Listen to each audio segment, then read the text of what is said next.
I can hear myself. All right. I'm gonna drop Facebook.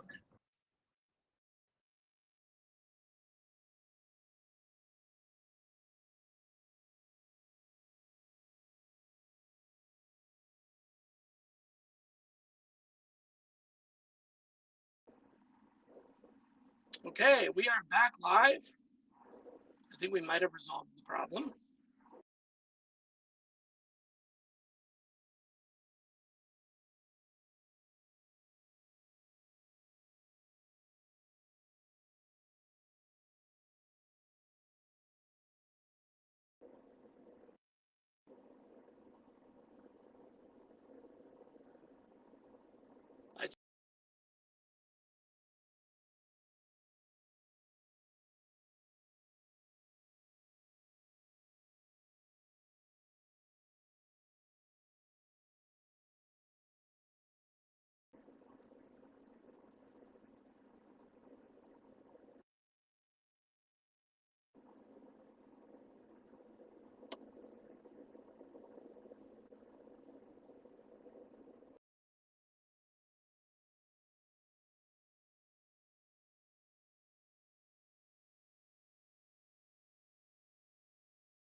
Okay. Can you hear me? I just added your video. Now let me. Oh, there you are. I see you on screen. Yeah. Woohoo! Can you hear me? Shally?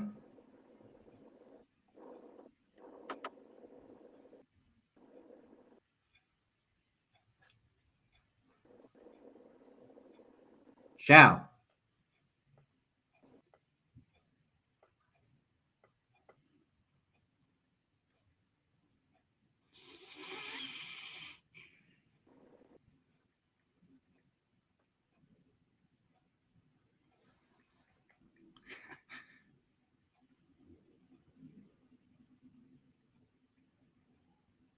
Shally? I can hear you. Now you can hear me. Now you can hear me. I can't hear you now. I can't hear you. That is hilarious. Now I hear you. Barely. Okay. Cut out. Maybe there's a delay. It's a delay. You're delayed. I'm always yeah. I'm on big time. Yeah, it's like really cutting in. It's cutting in and out. I can't. Can you? Well, let's roll with it. Huh? Let's just roll with it. I can Okay. hear me. Go ahead. As long as you can hear me. Before, yeah. I was people reason that I was really excited to keep on the phone. We've known each other for a while. Is that your sector is one that you don't usually think about when about sourcing, right? Like you think sourcing, oh, that's technology, that's the but you're a sector that is essentially industrial and environmental services, and it's not for people who think of sourcing, right? Have you encountered that before? Man, I can barely hear you. I can. It's cutting out so bad. Oh, okay. All right, let me repeat that. I was saying your sector is one where people don't traditionally think about, Okay. right? Correct. Yeah. Yeah. The civil, structural, environmental. Yeah. It's kind of it actually would be interesting to like have training sessions. See, audio's cutting out for you, Shally. Yeah. Yeah. I mean, it's kind of it is kind of the forgotten market. A lot of trainings are focused around tech recruiting, which is understandable because it's a very that's probably the biggest area for recruiting, maybe. But I think this side of the business and recruiting sometimes gets a little bit left out, and you don't see too many trainings on the civil, environmental, structural. I mean, they're just as hard as finding, a Java person, finding a drainage engineer in Florida. It's just impossible. So thinking of engineering, they are two different things. We have technical and you have civil structural, but at the end of the day, they're just as hard as finding a Java C++ type person, So if anybody out there is doing some trainings, that would actually be, I'm telling you right now, like if you have companies like, the big engineering firms that hold 50, 60 recruiters that focus on that type of work, if you put together a training, to how to find those type of people, you probably get a lot of people to sign up for those. Can you tell us why people think that engineering is not something you can use for? I things like, oh, those people are not online. They're not on the internet. You can't find them on the internet. Is that true? It depends on the engineering. It depends on the type of engineers. I think a lot of the people that we look for are fortunately on LinkedIn. But there's always the group that's not. They're going to be on other. You have to maybe find well, of course, Indeed and some other type of job boards and stuff. But you can kind of cover some people looking at like RFPs, project, what company won a bid on a project. Mm-hmm. So you can see who the team is, who's the lead engineer, the project manager, all the way down. So you can find lists like that. You can obviously use lists like ASCE, ASCE website and chapters to network for individuals. So it's the same line of, other type of recruiting where it's a lot of networking.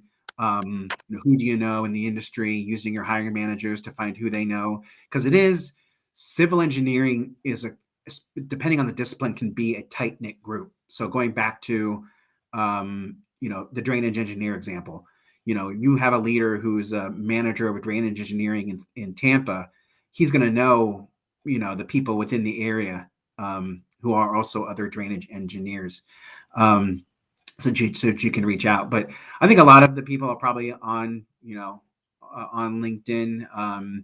But again, you can find lists on different chapter sites. Again, looking to see what company won the bid, and who's going to be working on it is good. You can also utilize resources in our industry, like ENR magazine, or any type of civil engineering publication, environmental publication, ASCE. One, I think it's called, is another publication. So you can just do some investigating through those publications, which I've done a lot of, to find out, what company is working on what project, who's the main point of contact for that project, and all sorts of stuff. Yeah, documents you're talking about, I've used those before. Those are public information. Those bids, they have to be filed with either a county, city, Yep. or some other authority like that, and they name all the people that are going to be responsible for different areas of the project. Yep. Yeah, gold mines are really good. Finding things like who's registered as well, like who's a PE, professional engineer. I think Greg Hawkes has showed that once a couple of times in his videos for PMs in Texas, I believe, or mechanical engineers. But you can find lists by state of, who's a registered professional engineer, or who has a certain license, maybe a PG, professional geology license, and so forth. So that's always good to dig those up as well. So folks might not be aware of what this industry is. You've driven on top of these structures. Your water and your electricity depends on these civil projects, these big projects. When you hear in the news about the infrastructure of a country, that's what we're talking about. We're talking about what makes transportation possible, what makes public works possible, right? Is that what we're talking about?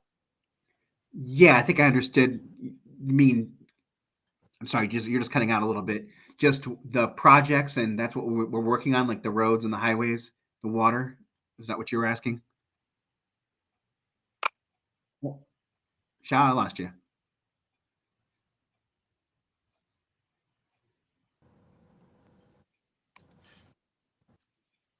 Yeah, that's Yeah. I mean, that's a lot of the so that's what I hire for. You know, we'll have companies I that don't know work if you on can those hear me. projects, and it's always fulfilling because I Yeah, think of that's it what I was as, asking. oh yeah. Sorry. Yeah. That tells the story to the candidate. Hey, we're working on XYZ bridge, in this area, and it's gonna be a great project, and it's a big project. It's all this stuff. So when I try to sell the role, or when I talk to candidates, for me, and I stress this to my team, make them recognize that it's you're doing a project that maybe gets somebody to where they need to be the next day. You're helping build a road that might, be uh, better for them to get to their school or to work. You're building a bridge because there's a purpose behind it. You're getting somebody to the hospital faster.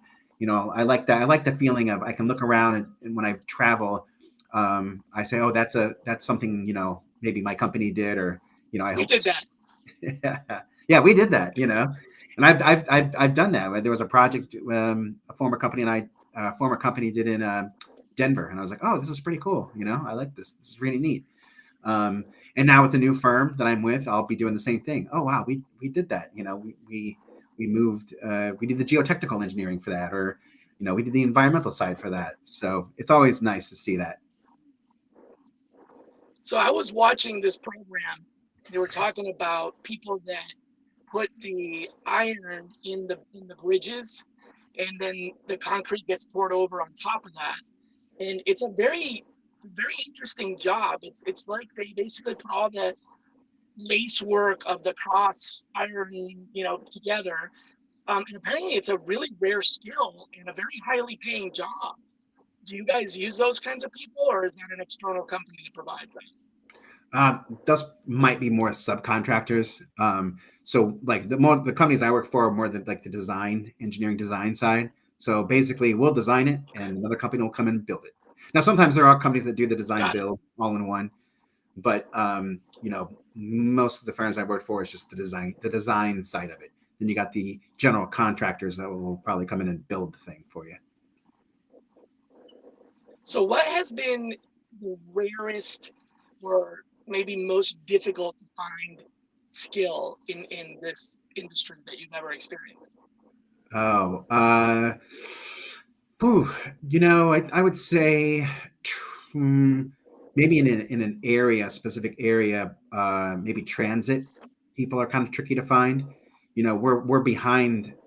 A lot of the U.S. is behind the curve as far as mass transportation. I think transit, like we don't have Oh, like okay. nearly what Europe has, as transit goes, or other like maybe even I'm guessing maybe even Japan or something, China maybe. So finding transit and rail people that specialize in that industry are very tricky to find, I would say. So transit and rail. Another tough area when you see it is usually aviation, because it's such a small market. Only, I mean, the niche for that field, aviation, to design a terminal, and maybe do taxi runways and stuff. Those are always tricky. I think anybody in the civil engineering field would say, aviation. They're always that's going to be a long haul for you, along with transit and Right. rail. There's only so many Yeah. international airports. It's not like Hmm. they're they Yep. pop up, like malls everywhere, right? Yeah. Exactly. And I think I was in a call, on an ASCE call not too long ago, and it was something to the effect of, the students are still going to school to study civil engineering, but it's I don't it's not like it was. I think what they were trying to say. I think today's generation are going more into other fields like technology, some other fields perhaps. Not to say that civil engineering is going in, is dying or anything, but it's just I think students are looking at other options perhaps. But I'm going to tell you right now, if you're a civil engineer, structural engineer, it's booming. Like now would be the time to get in the industry, Right. because now, I mean, the offers, are just incredible. And, I think now if anybody's thinking about going into civil or structural, environmental, water, now would be a great time to get in the industry, because there's so much potential there and stuff. So I try to get the kid when I've done So some, parents, tell your children, yeah, yes, don't say computer science, say civil engineering if you want them to do yeah, well yeah, because without us, financially anyway. without us, there would be no buildings or light or HVAC or air conditioning Or or water. conditioner work or water. So yeah, you might have the technical How side and make about the chips, but without us. Yeah, go ahead. yeah, I was going to ask about this other. I once had an interesting conversation with somebody from a company that was, in this industry, and I was introduced to this term called coke, which is a byproduct of some kind of industrial process, and it needs to be handled, using OSHA standards or whatever. Do you guys also work on these environmental remediation or waste treatment or those big, pollution projects? I'm sure they have like every company I have. They have different business lines. Um, that's something I haven't dealt with personally. That sounds like more on the environmental side, which actually I do with the new company now. I have some remediation investigation type of roles, so I'm starting to get used, kind of slowly integrating into that side of things. But my background has mostly been infrastructure and transportation. Haven't done any of like the remediation and so forth, waste and kind of what you just said. That part I'm not too familiar with at all. I haven't done it personally. I'm sure somebody in the company has that I've worked for, but not me personally. Mine just strictly roads, bridges, highways, transit, rail, Yeah, airport. absolutely. Sometimes for one company I did ports and maritime, and that actually is another one that can be very tricky. So that's going along with going along with transit and rail and Transportation. aviation. Ports and maritime folks are very niche, very tough selection to find because they're only on so many coasts. We have the West Coast, we have the East Coast, and the ports. Only so many ports these people can work at and stuff. So those are also very tricky individuals to find. So you see some trends now. You talked about, the offers are extraordinary, and you see the demand. Do you see any trends in terms of where candidates are going to come from? I mean, you talked about LinkedIn and you talked about those bids and projects, but is there anything else out there on the horizon that is going to be a disruptor in this industry that you can see? Uh, I think you just mean like not being able to find the talent. You mean? Yeah. I would say probably. I mean, not right now, not in the short term. Obviously, with the Biden passing that infrastructure, Congress passing the infrastructure bill, there's a lot of work to be done. So I can only see it speeding up and more people, looking for specific individuals within our industry. I don't. I mean, I think the only thing would maybe be people leaving to go to other industries, like technology or uh, any type of other field. I think it's pretty strong. I think there's definitely there's definitely a good amount of candidates out there for us to. Are there any like social networks for professional engineers and civil engineers Oh yeah. where they network? Yeah, I mean, like I said, ACEC is one, ASCE is one, WTS, Women Transportation Society is another one. There's all sorts of different groups that, I mean, I used to join, I still am a member of ASCE. I used to belong to the Women in Transportation Society. I don't have that one anymore. But all those different, National Society of Professional Engineers is another one. Geological Society of America, I think, is another one.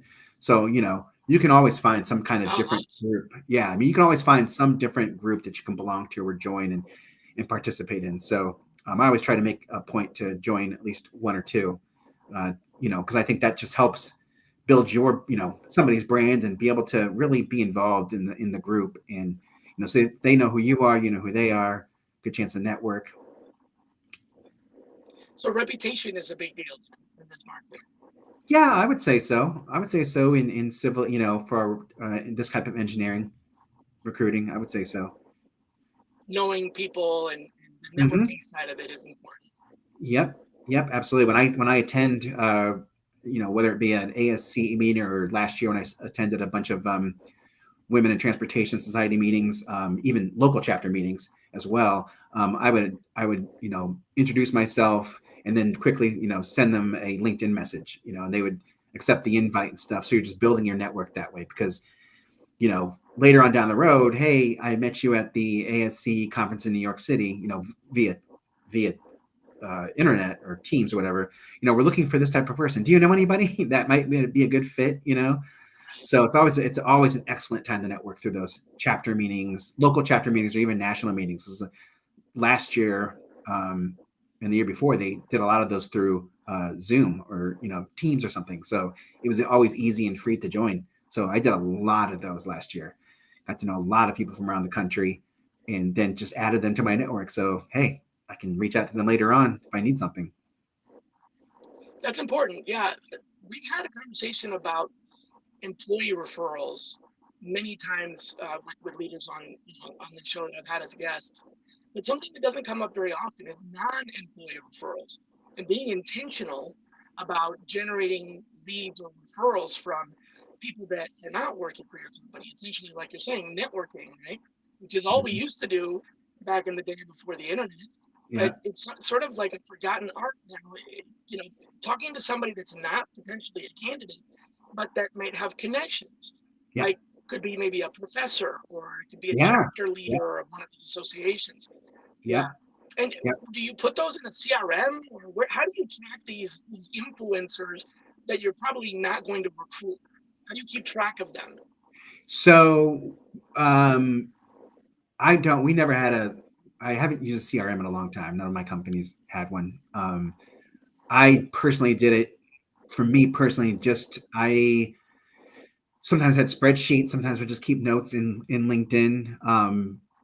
I would just know. I just have I'd be like, okay, I know this person. I have this. I don't know if it's a photographic memory or not, but I just know. I would just know my own. I have my own way of doing things, and you made a good point about professors. That's a good one, because I do network with different professors, or I used to. I haven't done it in a long time, but I had a list of professors to reach out to for schools like the School of Mines, or Colorado School of Mines, or North Dakota School of Mines, or any school that would just continuously pump out civil engineers, structural engineers, and make sure that I was utilizing that resource as well to get future talent coming out of colleges and stuff. So I would basically keep my own way. I'd keep my own spreadsheets, and I would just know, just my own thing. So Jeremy, there's this concept that is used in social networking architecture, which is the science, the social science that preceded all this social networking that we see today. There's been, anthropology and population studies and other things about how societies grow and how people connect and all that. Everything from, tribes to towns and all that.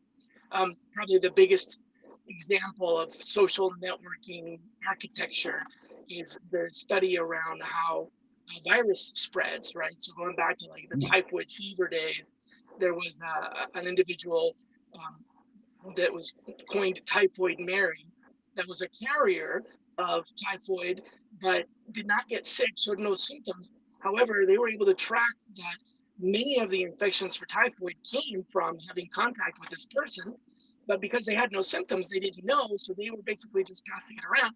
And it was a good research study for how people connect with other people and how quickly something spreads. The beginning of pandemic research and all that. We're talking about a long time ago. Well, there was a scientist, I don't know if they were anthropologists or what, by the name of Dunbar, and he's credited for what they call the Dunbar number. The Dunbar number is 150. It's 150. And according to this scientist, it's the number of connections that a human can have, the maximum number of connections that a human can have of any significant nature, right? I'm not talking about somebody that you wave at every morning. That's not a connection. But people that are, friends, relatives, colleagues that you actually, exchange information and in exchange, you care about each other and so on. So that number has been used for the basis of trying to figure out how big someone's network can be. And then, things like LinkedIn come around and blow that up. We see people that have thousands of connections or 30,000 connections. And of course, folks say, oh, well, those are not real connections. They might be. Some of them might be. Some of them might not be. But one you're just saying makes me wonder. These are VIPs of some sort that you're connecting with. They're not candidates, so you don't want to put them in an ATS. You don't want to try to attract them to come work for you because they're, VIPs in other ways. But you still have to be able to reach out to them in some kind of way that is planned or planful. So wouldn't it make sense to have some kind of structure for, I don't know, cataloging or tagging these people? So let's say you have a collection of my mining industry influencers and my road building transportation influencers. So you could send them a message when you needed to activate that network. Instead of having to call them individually or email them individually, you could select your group of transportation influencers and send a social media message or an email message to the whole group. Say, hey, we have this need. Who do you know? Yeah. I don't think anything out there exists like that. LinkedIn itself doesn't have a way to create what I would call circles. So on LinkedIn, everybody's a first degree. Yeah. I wish there was like a degree within the degree. So like first degree people that I work with, first degree people that I know personally from, not work, first degree people that are, I don't know, influencers, some way to group them in that way. There isn't anything like that. The CRMs don't really have that unless you use tags. LinkedIn doesn't really have that unless you, kind of hack it with tags. What do you think about all this? That's actually a really good idea. Yeah, because you can put somebody in a folder, but I guess you could use like maybe folder wise, but it would be nice to be able to have like, your 12 top people who you're going to reach out to, right, and be like, here's what I need, or not, here's what I'm looking for. Do you know anybody in your network? So that's actually a really good idea. So yeah, I usually try to make a list, but lists are flat, and you can't necessarily email everybody. Some of these lists might be lists of people that are on Facebook that you don't have email addresses for. So how do you reach the group in ways that are beyond just a simple email list, right? Yeah, absolutely. And I can see where that would be very useful and save a lot of time as well. But yeah, I think that'd be a good idea. I'm going to write that down actually. Yeah. So let's create that software or something. Yeah, let's create the software. Exactly. No, that's a good idea. I think a lot of it. So how I got into this business. Well, one, I had a couple things why I got into recruiting 14 years ago. But I was always good at like the networking part of it. My brother-in-law saw that. So my brother-in-law, he's a executive with Aerotech, and so 2008, 2007. He was like, hey, so at the time I was working at the Bellagio in Las Vegas, and I was doing their marketing and promotions for some of their nightclubs around the city. And I was always good at networking with people, getting them to come to the clubs, getting them to spend money, bringing just people from out of town in. Back then, iPhone, that wasn't even heard of. It was your little flip cell phone or whatever I had. I didn't even have a BlackBerry.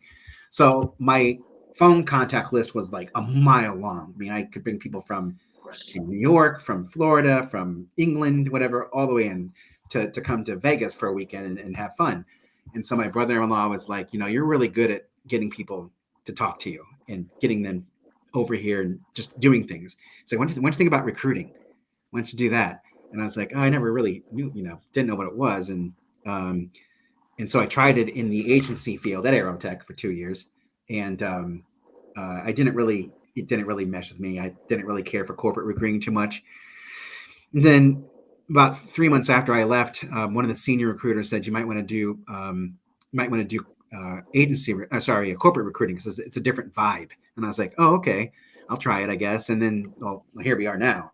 But I guess the point of the story was that, going back to your idea of networking and meeting and all this stuff about reaching out and so forth like that just comes naturally to me. Yeah, just organizing to reach out, to be like, hey, how you doing? There's a great book that I read once. It was called The Tipping Point in college, which I think I still have a copy of it.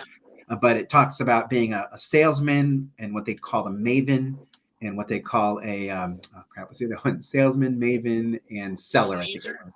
seller.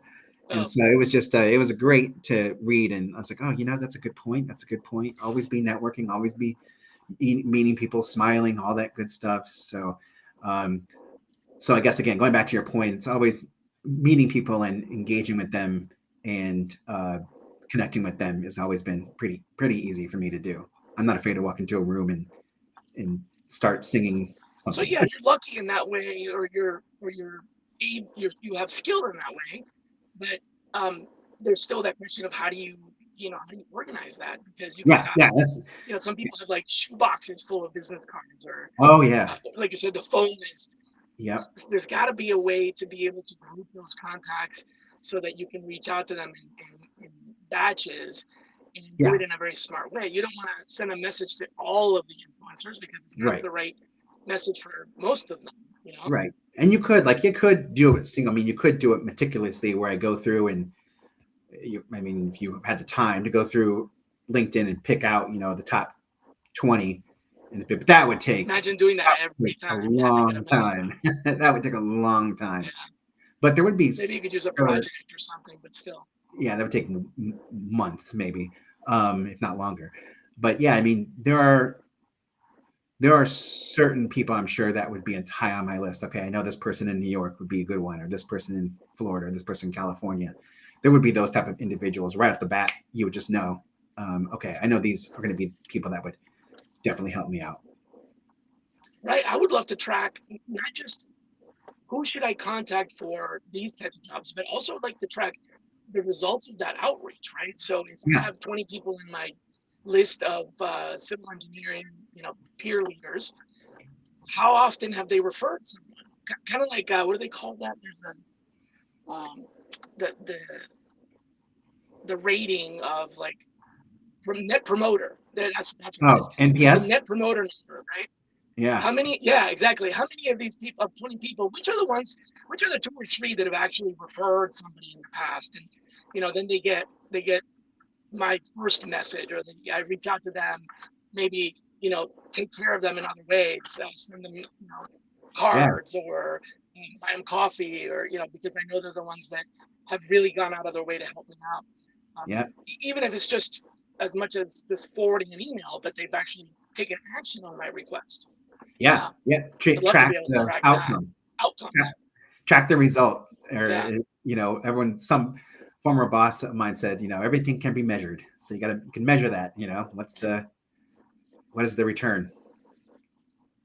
Right. Yeah. Measuring it for the sake of measuring is just activity. But I always like to get to the outcome and then be able to reverse engineer it and say, okay, what activities led to this outcome? Let's do more of those and less of these. You're gonna go all more Goodwill do or this, something. not that. You're gonna go all Goodwill hunting on me and start figuring out the formula and all that stuff. Yeah. I'm gonna do that. I got a whiteboard back at home. Yeah, just remember. So what's keeping you up at night now with regard to our industry? With recruiting. I mean, we're sort of getting past some of the biggest, scariest parts of the pandemic, and it seems like there's some sense of normalcy returning, of course, minus what's happening, unfortunately, in Russia right now. Yeah. Is there anything that's keeping you up, or what is worrying you about the future of recruiting? Worrying about the future of recruiting. Wow, that's a good question. I mean, I know some people said in the past, robots and stuff taking over recruiting. I don't feel that way at all, because there has to be a human element. To me, there always have to be a human element in recruiting. I can't really pinpoint one specific answer, Shally, to that, because I don't. I mean, I read I actually was talking to somebody last week about this, that I scour all my stuff on Sunday. Like I go through all my material on Sunday. So I read, I look at blogs, I read different articles about recruiting and sourcing. It takes about 2 hours for me to get through everything from, Fistful of Talent to recruiting blogs to this, to that, to this. I go, Dean DeCosta's new tools, whatever.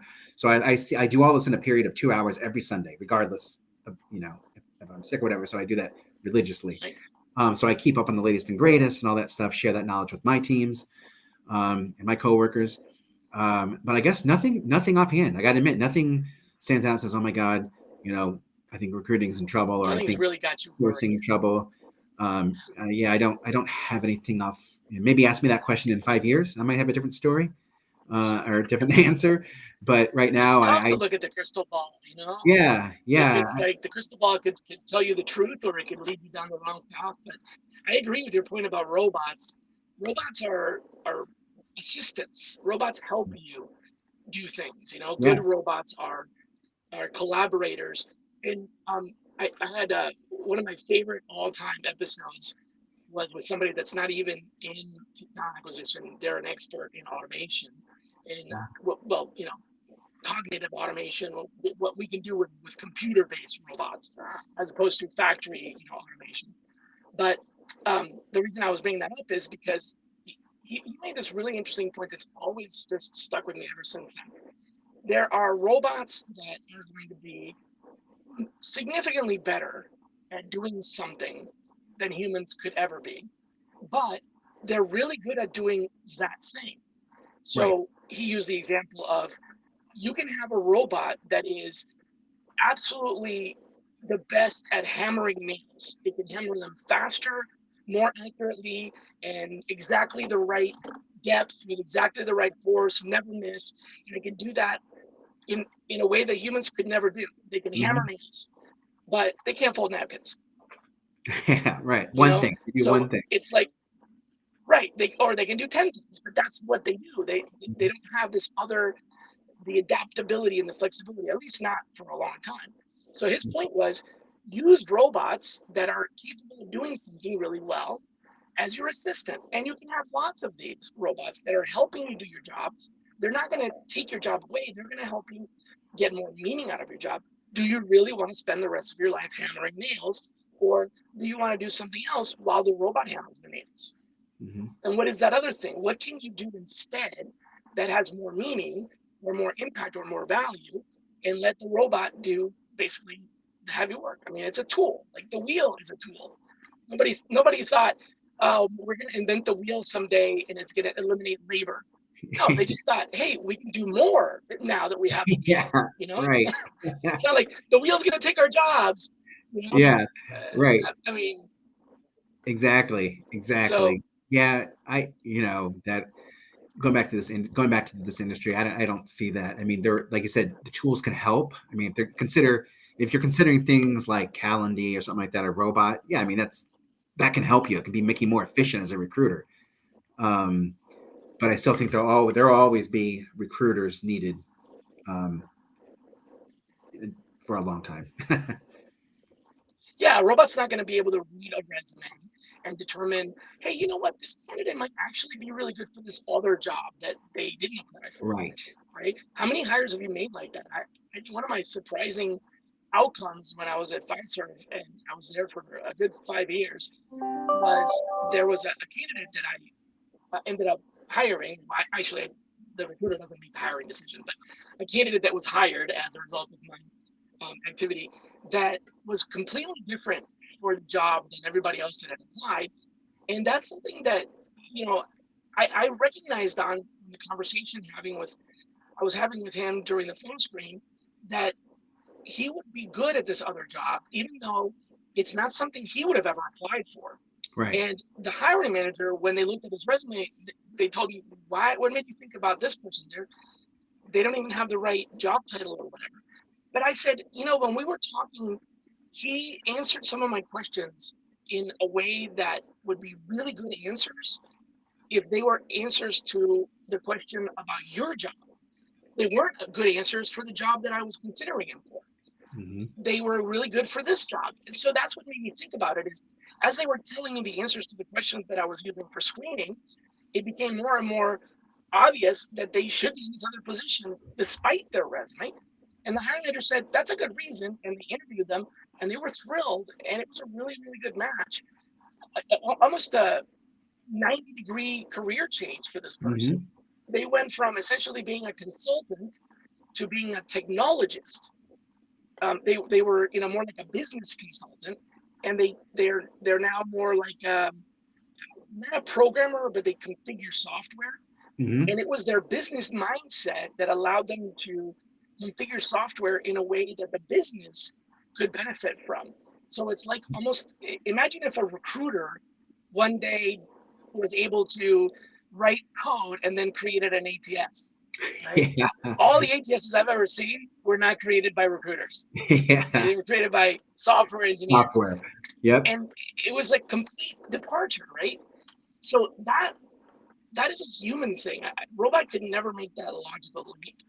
Right. And a robot's not going to be able to convince somebody to take a look at an opportunity. We're not going to force somebody, but we do have to give them a reason to consider us, right? We have to say, this is why this is a good opportunity. And we use the examples that are appealing to that person, right? If I'm talking to Jeremy, I'm going to tell Jeremy why I think this is a good opportunity for Jeremy, not all the 500 reasons why this is a good opportunity, but the 3 that matter to Jeremy. And a robot's not going to be able to determine that either. Mm-hmm. Right. The art of maybe persuasion, maybe that's a good term, or selecting the right persuasion, Mm-hmm. Mm-hmm. Exactly. Being able to have I can ask a question and figure out what it is that you're interested in. Are you interested in career, money, advancement, training, support, visibility? Is it just a matter of like you just don't want to drive to work anymore? I mean, what is it that's really making you look for a job? Right. What are the main drivers? Yeah. Mm-hmm. Yep. Exactly. Well, I just think robots that can do that. If robots do come, I hope to be out of this game by then. I'm hoping if that ever happens, I'm like, okay, it's time for me to retire. Yeah, I only got a few more years left anyway. No, I'm pretty close to that already. Yeah, I was gonna say, I'm looking at my calendar, like, see, I'm gonna turn what age this year? How many more years I got left? Yeah, I know the feeling. So, yep. Talking about age, that's interesting. Are you seeing any effects of age discrimination? I was just having a conversation with a friend about that, and we're both. I'm not going to disclose, but we're both over 50, and I'm starting to see effects of that. Are you noticing that out in the industry? People giving someone a second look because they're too old, or is that kind of not a thing anymore? Yeah, I haven't seen that. You're talking about just in hiring or or like recruiters, like recruiting? In recruiting, yeah. You present a candidate, and the hiring manager basically is like, they're too old. I mean, I don't see it exactly like that. But. I haven't seen that. Now, mind you, I haven't recruited like, well, now this new role, I'm a senior recruiter, but before that, I managed a team of recruiters. So I hadn't technically recruited since 2019. But even before that, I hadn't seen very minimal, if that at all, in our industry. So, yeah, well, we were talking about it because I started noticing, basically, hiring managers making comments like they're never going to be obvious. I mean, this person is too old, but I'm starting to hear comments like, well, how much trajectory do they have left? How much runway do they have left? yeah. As in, like, how many more years are they going to be working?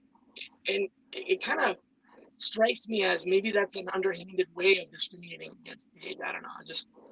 I'm noticing it more. Oh, I'm sure. Maybe I'm just more sensitive to it because now I'm over that. Yeah, the gray hair, like mine's coming in and stuff. The gray hair. I'm sure that's probably what it is. I'm sure it's happened. I've always, one thing I've learned in this industry is nothing ever surprises you, especially with candidates. Yeah. So I'm sure it's happened. I just haven't been aware of it, or I personally haven't seen it in years. Now, I could ask my recruiters. It could be a different story. Previous recruiters, I'm sorry. Maybe, yeah. Topic for another show. Yeah. Speaking of another show, we're pretty much close to the hour mark here. Thank you so much for bearing with my. Oh, thank you. I'm sorry about that. Yeah, I tried to get the phone wasn't working, and I'm sure it was me. I 100% was doing something wrong with this software. Always. But thank you so much for coming. Always a good time talking with you. Thank you very much. Congratulations on the new job. Thank you. Yeah, finishing week 3. So still starting to Exciting. get everything going. And, like I said, it's been a while since I've actually had a rec load desk. So this is all, And that's how what I many hires in week 3? No, I'm just kidding. yeah, I'm just kidding. 10. No, but I really enjoy this industry. I really like I love recruiting, and I eat, sleep, drink, sourcing, recruiting, and follow people like yourself and other people who have influenced my career, and been my mentors throughout my decades long career, and really learn a lot from everybody, and you and everybody else that I come in contact with. So Thanks. Yeah. I kind of pass the torch on to other Any people. last words for our audience? Any parting words, like Uh, wisdom from Jerry? just keep your sunglasses on, keep in your lane, keep recruiting. The talent's out there, and never give up. I'd say, it's one thing I tell a lot of people, that if somebody doesn't get back to you on the first try again, try again, try again. So Yeah, I love your positive attitude. You've always had a real positive attitude, and it's definitely contagious. So thanks. Appreciate that. let's keep it that way. All right, man. Well, have a great weekend. All right, man. You too. Thanks for sharing, Shally. Thanks, everybody. Thanks for being on the show. Bye-bye. Bye.